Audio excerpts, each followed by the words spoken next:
அனைத்து உரிமை குரல் நண்பர்களுக்கும் வணக்கம். நீதியரசரின் மாஸ் உத்தரவு, சீமானை சூழ்ந்த காவலர்கள், இது குறித்த இந்த வீடியோவில் முழுமையாக பார்க்க போகிறோம். வாங்க பார்க்கலாம்.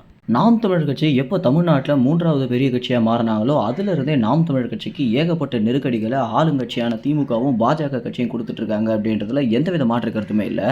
ஒன்றியத்தை ஆட்சி செஞ்சுட்டு இருக்கக்கூடிய பாஜக கட்சியினால தமிழ்நாட்டில் ஒன்றுமே பண்ண முடியாமல் இருக்கிறதுக்கு நாம் தமிழர் கட்சி தான் முதல் முக்கிய காரணம் அப்படின்றத உணர்ந்த அமித்ஷாவும் மோடியும் பார்த்தீங்கன்னா தமிழ்நாடு பாஜக தலைவரான அண்ணாமலை அழைச்சி தமிழ்நாட்டில் சீமானுடைய இடத்தை நீ பிடிக்கிறதுக்காக உனக்கு என்ன சப்போர்ட் வேணாலும் எங்களால் பண்ண முடியும், எவ்வளோ பணத்தை வேணாலும் கொடுக்க முடியும், தமிழ்நாட்டில் நாம் தமிழர் கட்சி அப்படின்ற ஒரு கட்சியே இருக்கக்கூடாது அப்படின்றதுக்கு நீ என்ன வேணாலும் பண்ணிக்கலாம் அப்படின்ற ஒரு பெரிய உத்தரவை தான் பார்த்தீங்கன்னா அண்ணாமலைக்கு கொடுத்துருந்தாங்க. இதனை அடுத்து அண்ணாமலைக்கு நாம் தமிழர் கட்சியில் இருக்கக்கூடிய நிறைய நிர்வாகிகள் விலை போகாமல் இருக்கிறதும், அதற்கு பிறகு நிறைய நிர்வாகிகள் பணத்துக்கு ஆசைப்பட்டு விலை போனதும் நம்ம கண்கூட பார்த்துட்டு இருக்கோம்.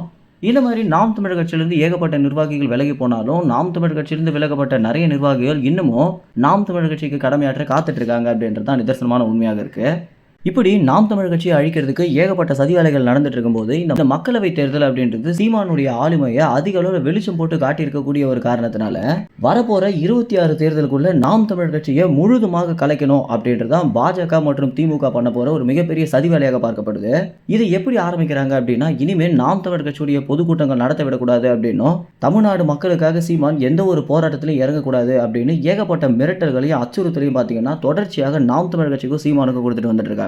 இந்த மாதிரியான விஷயங்களுக்கு முற்றுப்புள்ளி வைக்கணும் அப்படின்னு நீதியரசரான ஆனந்த் வெங்கடேஷ் அவர்கள் பார்த்தீங்கன்னா தமிழ்நாடு காவலர்களுக்கு ஒரு மிகப்பெரிய அறிவுரையும் உத்தரவும் கொடுத்திருக்காரு. அது என்ன அப்படின்னா, தமிழ்நாட்டிலேயே 3வது பெரிய கட்சியாக இருக்கக்கூடிய நாம் தமிழர் கட்சிக்கு நிச்சயமாக உங்களுடைய பாதுகாப்பு கொடுத்தே ஆகணும் அப்படின்றதான் உங்களுடைய கடமை அப்படின்னும், உங்களுடைய சொந்த விருப்பு வெறுப்பு எதுவுமே இல்லாமல் உங்களுடைய பணியான பாதுகாக்கிறத ரொம்பவே சரியாக நீங்கள் பண்ணியே ஆகணும் அப்படின்னு நிறைய காவலர்களுக்கு பார்த்தீங்கன்னா ஒரு உத்தரவாக கொடுத்திருக்காரு நீதியரசர். இதனை அடுத்து வீட்லேயும் சரி, சீமான் அவர்கள் எங்கே போனாலும் சரி, நாம் தமிழர் கட்சியுடைய நிர்வாகிகளை கூட பார்த்தீங்கன்னா தற்போது காவலர்கள் அதிக அளவில் பாதுகாப்பு கொடுத்துட்டு வந்துட்டு இருக்காங்க. ஏற்கனவே ஒரு இடத்துல ஒரு 20 காவலர்கள் பாதுகாப்பு வராங்க அப்படின்னா அந்த இடத்துல தற்போது கிட்டத்தட்ட 40லிருந்து 50 காவலர்கள் பார்த்தீங்கன்னா பாதுகாப்புக்காக வந்து நிற்கிறாங்க.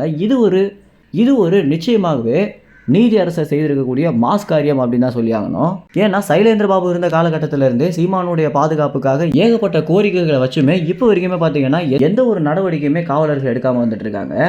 இதனை மாற்றும் விதமாக நீதி அரசர் செய்திருக்கக்கூடியது மிகப்பெரிய பாராட்டிற்குரிய விஷயம் அப்படின்னு தான் சொல்லி ஆகணும்.